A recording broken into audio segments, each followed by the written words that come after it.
বঙ্গ ও বিশ্ব সাহিত্যের কিছু রহস্য ও রোমাঞ্চকর গল্প নিয়ে সাজানো আমাদের এই বিশেষ উপস্থাপনা মিস্টিরিয়াস স্যাটারডে। আজকে মিস্টিরিয়াস স্যাটারডেতে আপনাদের জন্য নিয়ে এসেছি হেমেন্দ্র কুমার রায়ের লেখা আধ খাওয়া মরা।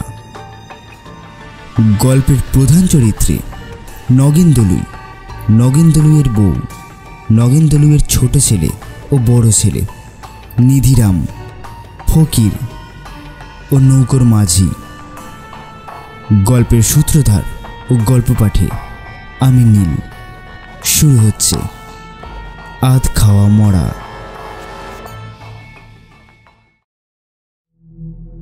রূপনারায়ণ নদের বিরাট একটা চর। নদীর বাঁধটা একটা বিরাট অজগরের মতো এঁকে বেঁকে চলে গেছে দূর থেকে বহু দূরে। বাঁধের ধারে ধারে দুপাশেই বট, অশ্বত্থ, জাম, তেঁতুল, শিরীষ, অর্জুন প্রভৃতি গাছ মাথা উঁচু করে দাঁড়িয়ে আছে। বাঁধ থেকে নেমে খানিকটা এগিয়ে গেলেই গ্রামের সীমানা। প্রথমেই জেলেপাড়া, তার ডান দিকে বাগদিপাড়া, উত্তর দিকে বিভিন্ন জাতের লোক বাস করে। অপরদিকে রূপনারায়ণ নদ ঢেউ তুলে তরতর করে এগিয়ে চলেছে। বাঁধের উপর দিয়ে মাইলখানেক গেলেই রূপনারায়ণের প্রকাণ্ড চর। এই চরেই গাঁয়ের লোকেরা মরা পোড়ায়।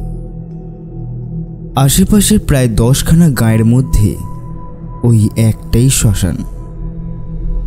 শ্মশানের কাছাকাছি অনেক নাম না জানা বড় বড় গাছ আর ঝোপঝাড়।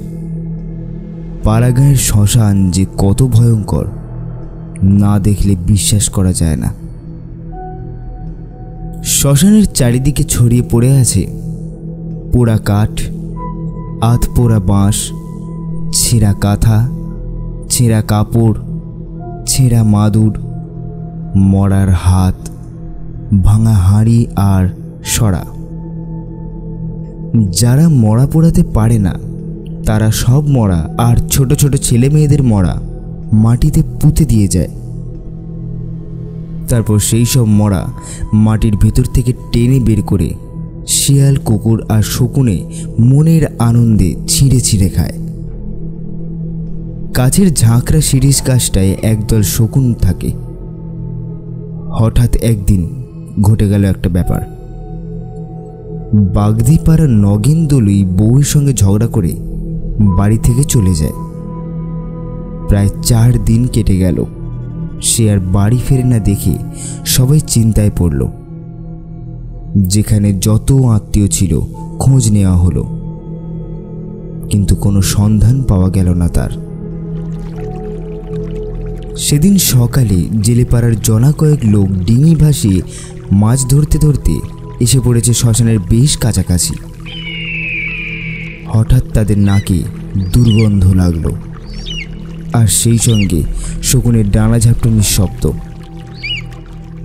সঙ্গে সঙ্গে তারা দেখল নগেন দলুইয়ের পচা গলা মৃতদেহটা চড়ে এসে আটকে আছে।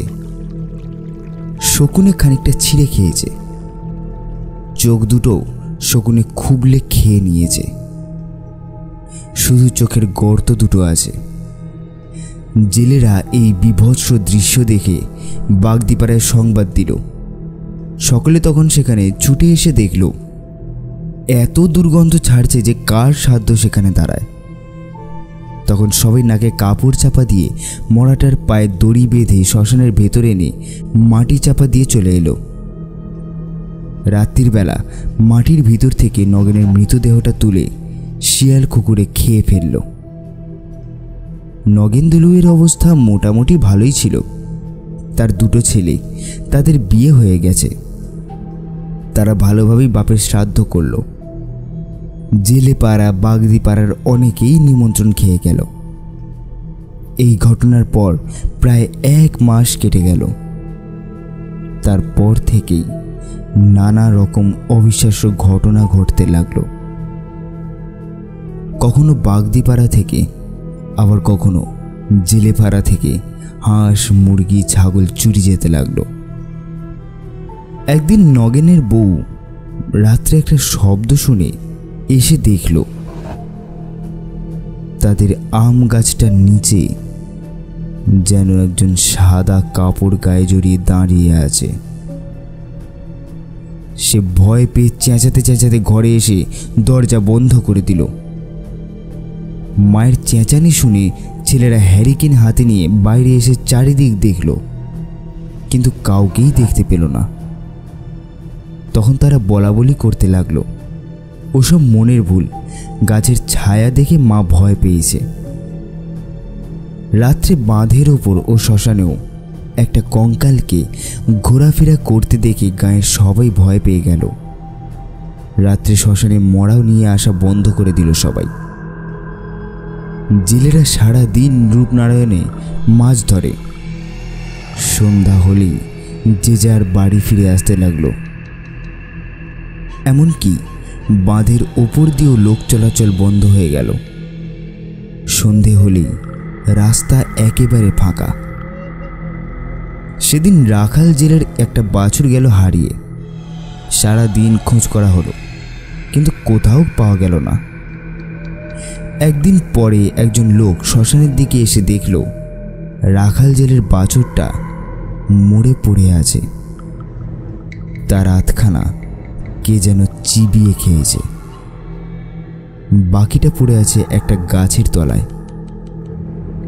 খবরটা শুনে রাখাল এসে দেখল ব্যাপারটা। কি করবে, তাই সে কিছু না বলে চলে এলো সেখান থেকে। মনে মনে সে বুঝল নগেনদলুই ভূত হয়ে এইসব কাণ্ড করছে। জেলেপাড়ার ফকির আর নিধিরাম দেখল নগেনের বাড়ির দরজার কাছে একটা আবছা মূর্তি দাঁড়িয়ে আছে। সারা দেহ তার সাদা কাপড়ে ঢাকা। ওরা চোর ভেবে জিজ্ঞেস করলে, ওখানে কে রে? সঙ্গে সঙ্গে আবছা মূর্তিটা ঘুরে দাঁড়ালো।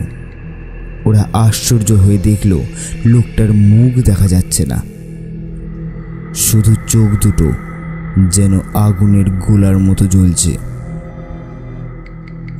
দেখতে দেখতে মূর্তিটা বিরাট লম্বা হয়ে গেল। এই ব্যাপার দেখে ফকির আর নিধিরাম ভয় পেয়ে ছুটে পালালো প্রাণপণে। সবার মুখে মুখে খবরটা জানাজানি হয়ে গেল।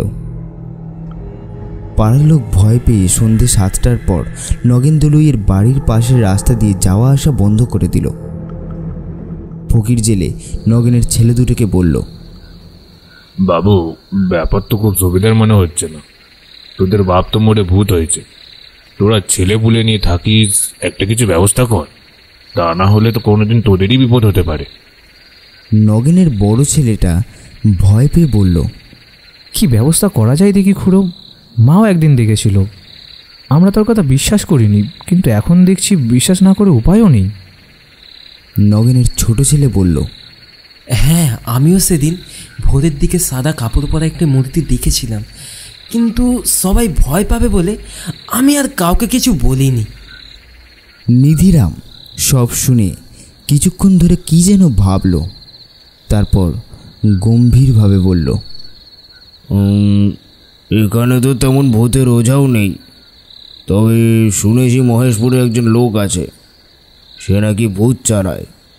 তোরা তার কাছে যা, সে কি বলে দেখ। এই পরামর্শ দিয়ে ফকির আর নিধিরাম যে যার বাড়ি চলে গেল। নগেনের বড় ছেলে তার ছোট ভাইকে বলল, মহেশপুর এখান থেকে প্রায় 4 ক্রোশের ওপর, যেতে আসতে প্রায় 9-10 ক্রোশ। আজকে তো আর যাওয়া সম্ভব নয়, কাল সকালেই সাইকেল নিয়ে বেরিয়ে যাব, বিকেলে তাহলে ফিরেও আসতে পারবো, কি বলিস? এইভাবে দুই ভাই যুক্তি করল। সেদিন রাত্রেই ঘটনাটা ঘটল নগেনের বাড়িতে। রাত্রে খাওয়া দাওয়া সেরে বাড়ির সবাই ঘুমিয়ে পড়েছিল। রাত প্রায় তখন 2-2:30 হবে। হঠাৎ হাঁস মুরগির ঘরে ঝটপটানি আর কোঁক কোঁক শব্দ শুনে ঘুম ভেঙে গেল নগেনের বউয়ের। নগেনের বউ ভাবলে বোধহয় হাঁস মুরগির ঘরে শিয়াল ঢুকেছে। এই কথা মনে করে সে একটা হ্যারিকেন আর একটা লাঠি নিয়ে বেরিয়ে এলো ঘর থেকে। উঠোনে পা দিতেই সে দেখল খুব লম্বা একটা লোক দাঁড়িয়ে আছে উঠোনের মাঝখানে। তার লম্বা লম্বা লিগলিকে হাত দুটোতে দুটো মুরগি, আর সে মুরগি দুটো ছিঁড়ে চিবিয়ে খাচ্ছে। এই দৃশ্য দেখে নগেনের বউ চিৎকার করে উঠোনে পড়ে অজ্ঞান হয়ে গেল। সেই শব্দ শুনে ছেলেরা বউরা সব ছুটে এলো হ্যারিকেন নিয়ে। উঠোনের মাঝখানে মাকে অজ্ঞান হয়ে পড়ে থাকতে দেখে তাড়াতাড়ি জল পাখা নিয়ে এসে সবাই শুশ্রূষা করতে লাগলো। বেশ কিছুক্ষণ সেবা করার পর জ্ঞান ফিরে এলো নগেনের বউয়ের। ছেলেরা জিজ্ঞেস করলো, কি হলো মা, কি হলো? তুমি অজ্ঞান হয়ে গেলে কেন? নগেনের বউ তখন হাঁপাতে হাঁপাতে দু এক কথায় ছেলেদের সব ব্যাপারটা বলে উঠোনের যেখানে কঙ্কালটা দাঁড়িয়ে ছিল সেই জায়গাটা ইশারা করে দেখিয়ে দিল। সবাই আলো হাতে নিয়ে উঠোনের মাঝখানে গিয়ে দেখল চারিদিকে মুরগির পালক আর রক্ত ছড়ানো, কিন্তু ধারে কাছে কাউকেই দেখা গেল না। ছোট ছেলে বলল, হয়তো রাতের অন্ধকারে শিয়াল ঢুকে মুরগি খেয়েছে, তার উপর আবার অন্ধকারে শিয়ালের চোখগুলো দপ দপ করে জ্বলে। মা হয়তো সেইগুলো দেখেই অজ্ঞান হয়ে গিয়েছিল। ছেলেদের কথা শুনে নগেনের বউ বলল, তোরা আমার কথা বিশ্বাস করিস না, কিন্তু আমি স্পষ্ট দেখেছি খুব লম্বা একটা মূর্তি উঠোনে দাঁড়িয়ে আছে, আর তার সারা দেহ সাদা কাপড়ে ঢাকা, মুখটাও দেখা যাচ্ছে না, চোখ দুটো দপ দপ করে জ্বলছে, আর তার লিক থেকে লম্বা হাত দুটো মুরগি, সে দুটো মুরগি চিড়ে খাচ্ছে। এইসব কথাবার্তা হচ্ছে নিজেদের মধ্যে।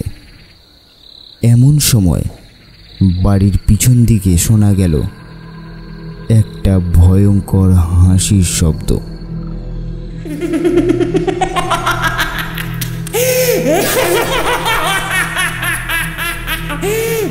সেই হাসির শব্দ শুনলে বুক কেঁপে ওঠে। সেই শব্দ শুনে সবাই চমকে উঠল। তারা বুঝতে পারল এটা একটা ভৌতিক কাণ্ড ছাড়া আর কিছুই হতে পারে না।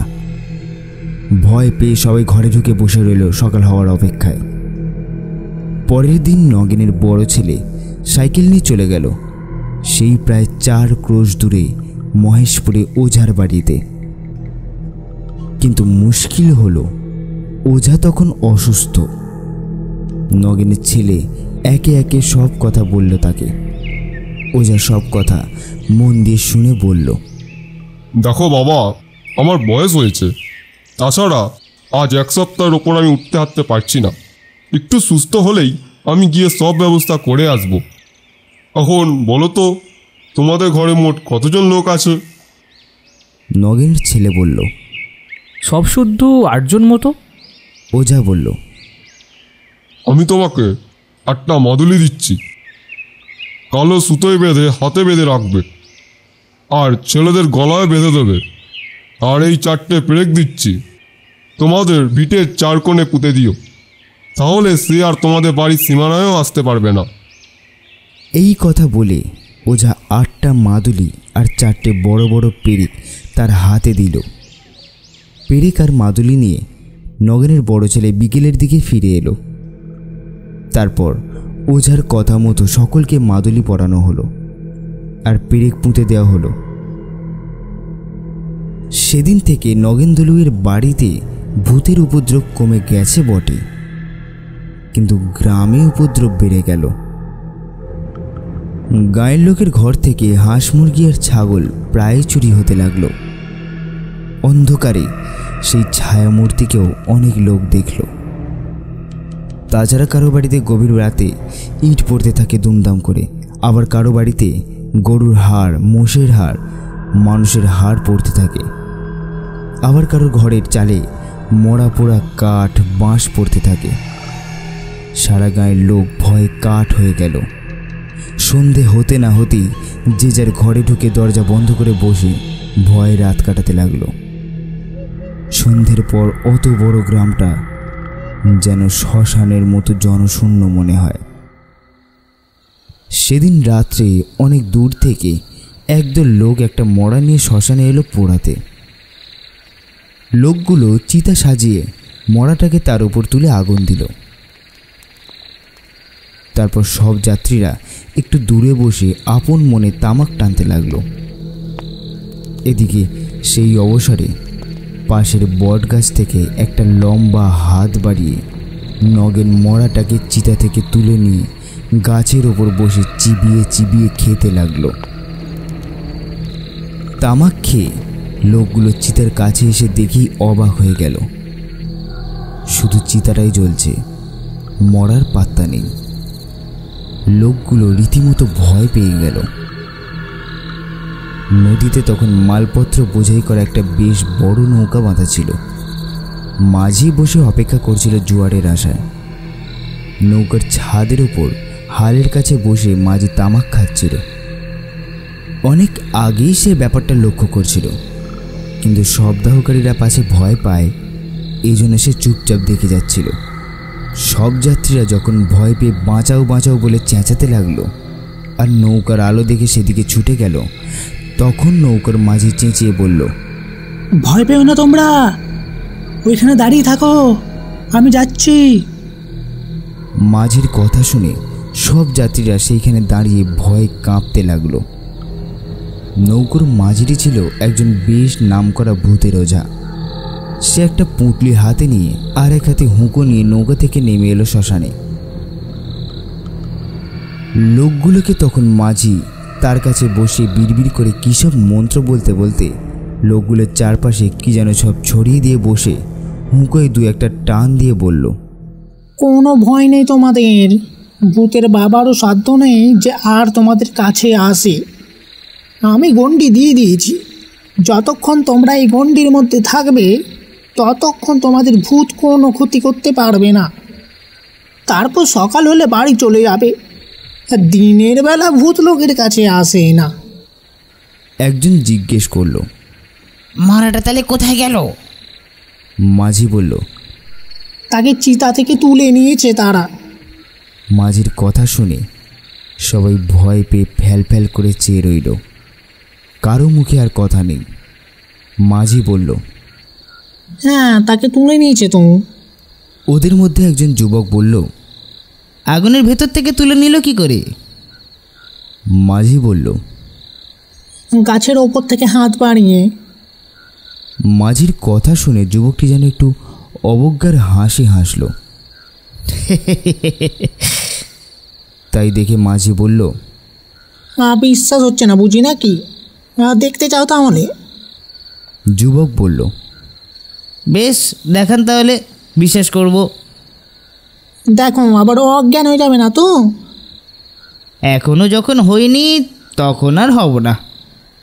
মাঝি তাদের সঙ্গে নিয়ে বটগাছের ওপর ইশারা করে দেখিয়ে দিল। ওই দেখো। সকলে দেখল বটগাছের মগডালের ওপর বসে একটা বিভৎস কঙ্কাল তাদের সেই মোড়াটাকে চিবিয়ে চিবিয়ে খাচ্ছে। কি ভয়ঙ্কর দৃশ্য! ভয় পেয়ে সবাই চোখে হাত চাপা দিয়ে মাঝির কাছে সরে গেল। মাঝি বলল, এবার বিশ্বাস হলো তো আমার কথাটা? যাক, তোমাদের কোনো ভয় নেই। ও গাছ থেকে নেমে আসতে মোটেও পারবে না, আর কোথাও যেতেও পারবে না। আমি গাছটাকে গণ্ডি দিয়ে দিয়েছি।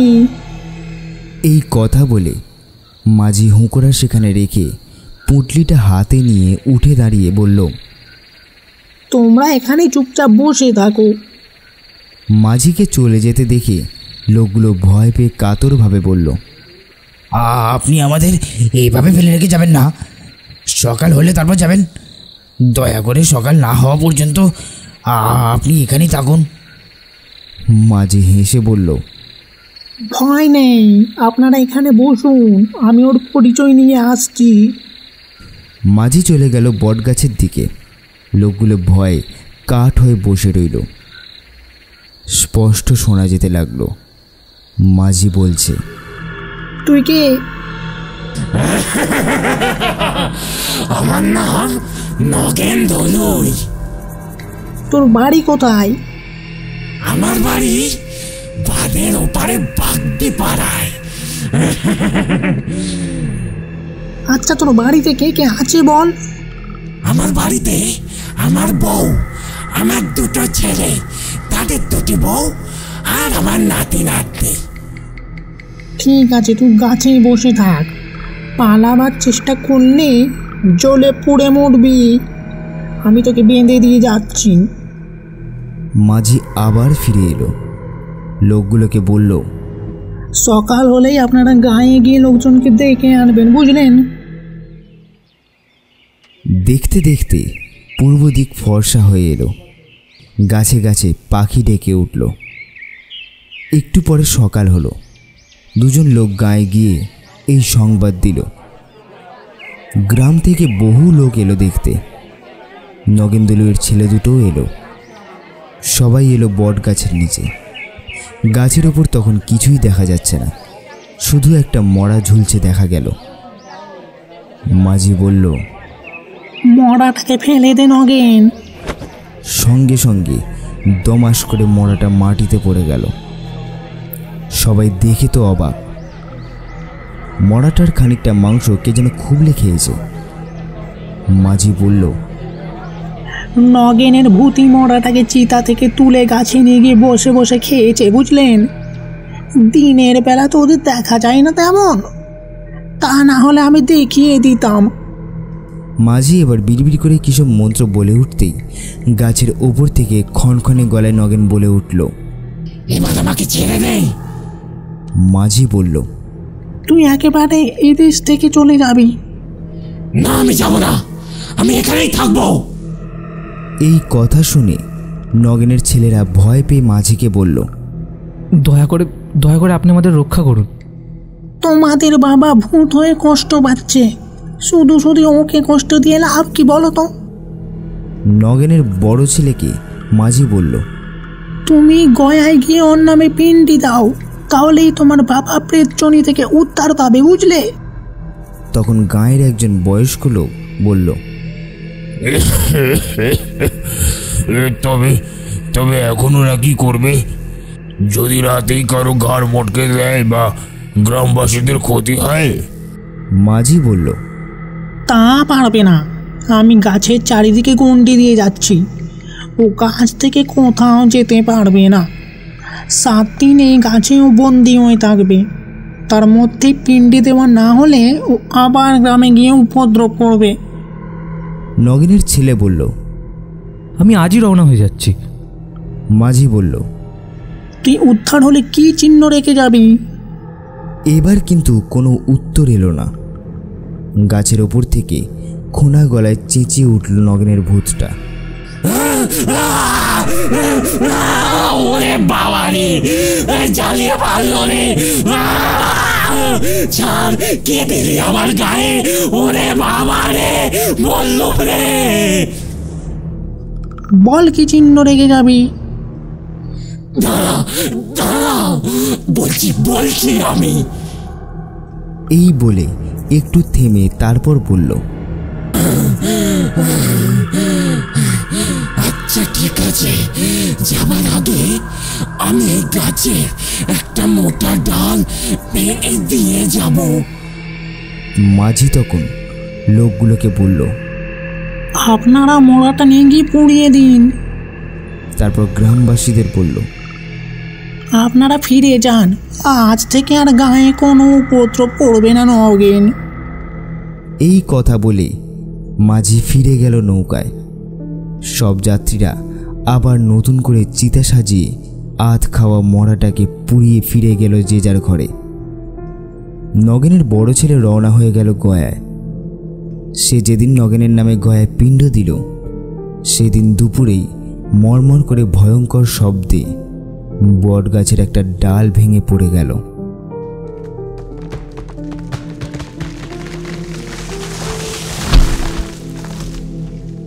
অবাক হয়ে গ্রামবাসীরা দেখল সেই দৃশ্য।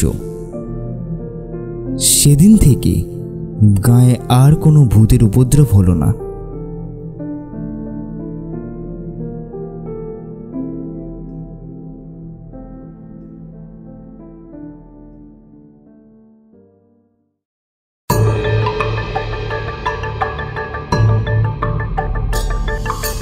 শুনলেন আজকের গল্প হেমেন্দ্র কুমার রায়ের লেখা আধ খাওয়া মরা।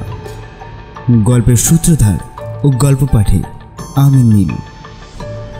নগেন ও নগেনের ছোট ছেলের চরিত্রে আকাশ, নগেনের বড় ছেলে ও ফকিরের চরিত্রে সুমন, ওঝার চরিত্রে সায়ন, নৌকার মাঝির চরিত্রে অগ্রজ, নগেনের বউয়ের চরিত্রে সুদীপা, নিধিরাম, যুবক ও লোকের চরিত্রে নীল।